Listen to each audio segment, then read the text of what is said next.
शिव ओम विवा क्रिएशन में आपका बहुत बहुत स्वागत है। मैं आपको एक कहानी सुनाने जा रही हूँ जिसका टाइटल है बहू जैसा प्यार। संगीता, मैं तुम्हें ये नहीं कहूँगी कि मैं तुम्हें बहू नहीं बेटी मानूंगी। बेटी बेटी होती है और बहू बहू होती है। मैं तुम्हें बेटी जैसा प्यार नहीं दूंगी, मैं तुम्हें बहू जैसा प्यार दूंगी। रह रह कर होने वाली सास के ये शब्द मेरे दिमाग में हथौड़ी की तरह वार कर रहे थे। आज मुझे देखने प्रमोद के मम्मी पापा दादा दादी जीजा जी आए थे। प्रमोद और मैं दोनों ही इंजीनियर हैं। प्रमोद की जॉब मुंबई में थी और मेरी बेंगलोर में। प्रमोद मेरी बुआ जी के दूर के रिश्ते में कोई लगते थे। बुआ जी फूफा जी प्रमोद की और उसके परिवार की तारीफ करते थकते नहीं थे। प्रमोद के मम्मी को तो बुआ जी इतनी तारीफ करती थी जैसे कि वो खुद इंजीनियर है। पति और बेटा दोनों इंजीनियर है तो जाहिर है कि पैसे की कोई कमी नहीं है, लेकिन घमंड नाम की कोई भी चीज़ उनमें नहीं है। लड़ाई झगड़ा तो उन्हें आता ही नहीं, उल्टा उनकी हमेशा ये कोशिश रहती है कि उनकी वजह से किसी का दिल न दुखे। खुद इंजीनियर होने के बावजूद और इतना पैसा होने के बावजूद खाने वे स्वयं बनाती है। सिर्फ सब्जी काटने के लिए काम वाली की सहायता ले लेती है। इतना मानना है कि खाना हमने स्वयं ही बनाना चाहिए ताकि घर के सभी लोग सदस्य को शुद्ध व सात्विक भोजन मिले। इतना तारीफ सुनकर मुझे मन ही मन लग रहा था कि यदि ये संबंध हो जाए तो मैं अपने आप को बहुत खुश नसीब समझूंगी, क्योंकि कहा जाता है ना कि पति पत्नी के गुण नहीं मिले तो चलता है, लेकिन सास ससुर के गुण मिलना चाहिए, तभी वैवाहिक जीवन सुखी रहता है। ये सोच के मैं मैंने मस्त खुश हो रही थी कि मुझे बहुत अच्छी सास मिलने वाली है। लेकिन आज जब उन्होंने बहू जैसा प्यार देने की बात कही तो वो बात किसी की समझ में नहीं आ रही थी। आज तक सभी ने यही सुना था कि हर सास ऐसा ही कहती है, तू मेरी बहू नहीं बेटी हो, मैं तुझे बेटी जैसे ही प्यार दूंगी। लेकिन यहाँ तो उल्टा ही हो रहा है। बहू जैसा प्यार, घर में सभी को आशंका हो रही थी कि कहीं वह शादी के बाद फिल्मों जैसी ललिता पावर टाइप की सास न बन जाए। यदि ऐसा हुआ तो मेरा क्या होगा। लेकिन सिर्फ इस बात को नज़रअंदाज किया जाए तो बाकी सारी बातें अच्छी होने से घर के सभी सदस्य को लग रहा था कि ये रिश्ता हो जाए तो बहुत ही अच्छा है। आखिरकार शादी हो गई। मेरी शादी तो हो गई, लेकिन दिमाग में हर वक्त मम्मी जी के शब्द तुम्हें बहू जैसा प्यार दूंगी गूंजते रहते थे। इसलिए मैं मन ही मन डरी हुई थी। मैं प्रमोद के इस बारे में बात भी नहीं कर सकती थी, क्योंकि मुझे डर था कि कहीं प्रमोद ये ना समझ बैठे कि शादी होते ही मैंने मम्मी जी के खिलाफ उनके कान भरना शुरू कर दिए। इसलिए मैं मन ही मन फैसला लिया था कि मैं अपना हर काम इतना परफेक्शन से करूँगी कि मम्मी जी को शिकायत का मौका ही नहीं मिलेगा। जब शिकायत का मौका ही नहीं मिलेगा तो वह ललिता पावर भी नहीं बन पाएंगी। इस बात को मेरे ऊपर इतना असर हुआ कि मैं हर वक्त डरी डरी से रहने लगी। प्रमोद ने भी 2-3 बार प्रेम से पूछा, क्या बात है, तुम खुश नहीं दिखती हो, तुम्हें किसी ने कुछ बोला क्या। मैं क्या बोलती, मैंने इतना ही कहा, नहीं नहीं ऐसी कोई बात नहीं है। नया घर है, नया वातावरण है, सब कुछ नया होने से शायद मैं अपने आप को एडजस्ट नहीं कर पा रही हूँ। धीरे धीरे सब ठीक हो जाएगा। मम्मी जी पापा जी भी मेरा बहुत ख्याल रख रहे हैं, हर वक्त बहुत प्यार से पेश आते हैं। लेकिन मेरे मन में जो बहू जैसा प्यार की गांठ बन चुकी थी वो निकल ही नहीं पा रही थी।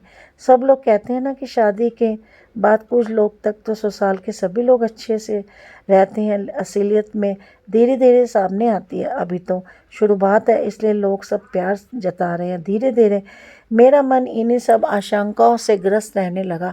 शादी के 8-10 दिनों की बात है। मैं चाय बनाने के लिए दूध की गंज 3 लीटर दूध था। मैंने दूध निकालने लगी तो ना जाने क्या हुआ, मेरे हाथ से संडासी बराबर पकड़ी नहीं गई और गज हाथ से छूट गया। पूरा का पूरा दूध गरम नीचे गिर गया। मैं इतनी डर गई कि पूछो मत। कहाँ तो मैं सोच रही थी कि हर काम परफेक्शन से करूँगी, और कहाँ ये दूध। इसमें भी ख़ास बात यह है कि दूध वाला सिर्फ एक बार दूध सुबह ही देकर लाता था। पैकेट के दूध में मिलावट होने से वो घर में नहीं लाते थे। सभी लोग चाय का इंतज़ार कर रहे थे। गज गिरने की आवाज़ सुनकर मम्मी जी ने बाहर ही आवाज़ लगाई, संगीता क्या हुआ। मैं तो इतना डर गई थी कि मेरे मुंह से आवाज़ ही नहीं निकली। तब मम्मी जी खुद किचन में आए। मम्मी जी को सामने देखकर मैं डर के मारे कांपने लगी। मुझे लगा कि अब वह ज़रूर ललिता पावर बन जाएंगी, क्योंकि अब कल सुबह तक दूध किसी को भी चाय नसीब नहीं होने वाली और सभी को चाय पीने की आदत है। मम्मी जी ने गिरे हुए दूध की तरफ मेरे तरफ देखा और मैं बम फटने का इंतज़ार करने लगी। बस अब बम फटा, बस अब फटा, लेकिन ये क्या, बम तो फुसका निकला। मम्मी जी मेरे पास आए और बोले, कोई बात नहीं संगीता, तुम इतनी डर क्यों रही हो? तुमने कोई जानबूझकर थोड़ी गिराया है दूध, हो जाता है कभी कभी, कोई बात नहीं, तुम रिलैक्स हो जाओ। लेकिन मम्मी जी अब चाय दूध कौन सा दूध से चाय बनाओगे? दूध वाला तो कल आएगा, मैं अभी पैकेट का दूध मंगा लेती हूँ।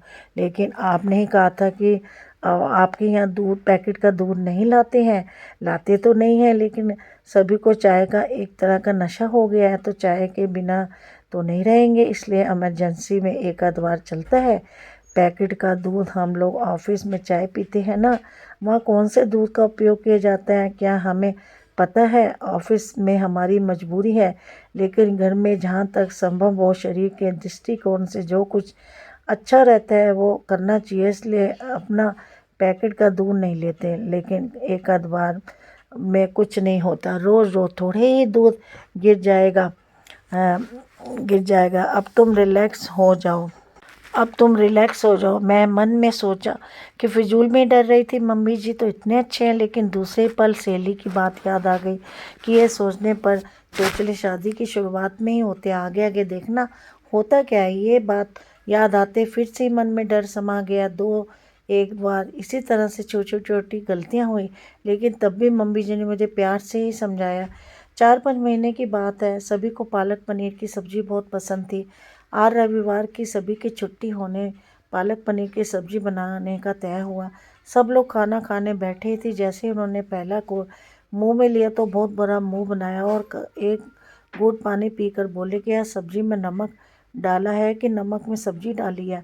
आज डबल नमक है सब्ज़ी में, मुझे काटो तो खून नहीं। हे भगवान, अब ज़रूर मम्मी जी अपना बहू वाला प्यार दिखाएंगे।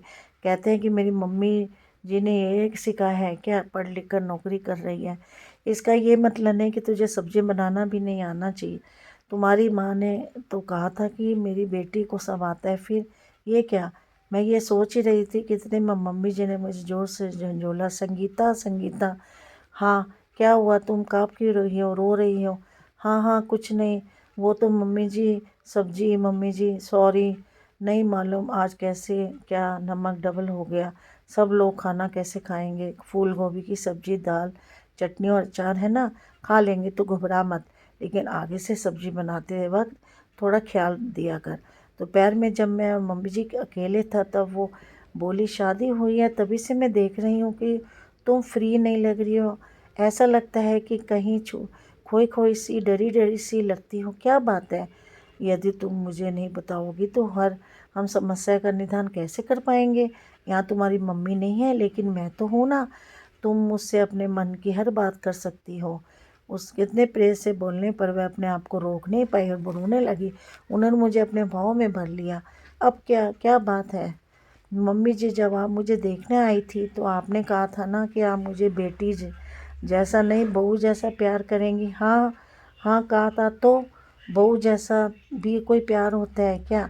बहू की छोटी सी छोटी गलती पर भी उसे इतना प्रेरित किया जाता है कि मानो उसे बहुत बड़ा गुनाह हो गया हो। लेकिन मुझे लगा कि आप मेरी छोटी से छोटी गलती पर भी महाभारत रचेंगी, इनको मेरे खिलाफ भड़काएंगी। इसी सोच के चलते मैं हर वक्त डरते रहती हूँ कि मुझे से कोई गलती नहीं होनी चाहिए। मुझ पर नाराज़ होने का आपको कोई मौका नहीं मिलना चाहिए।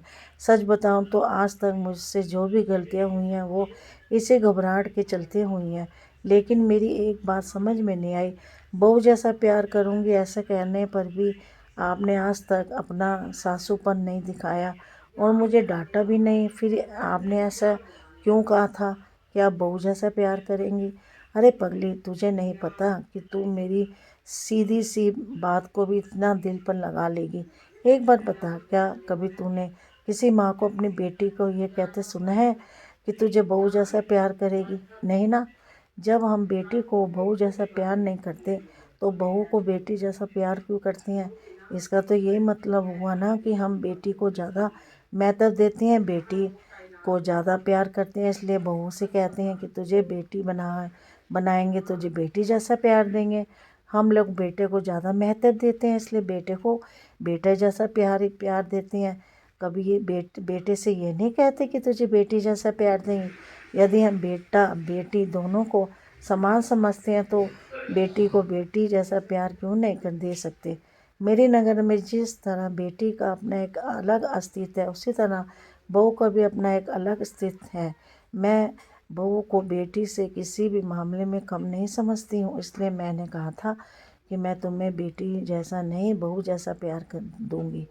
तुम्हें मुझे पता था कि तू इसका मतलब गलत मतलब लगा के ये बात दिल को लगा लेगी। चल अब आंसू पोंछ, नहीं तो मैं सचमुच फिल्मों वाली ललिता पवार बन जाऊंगी।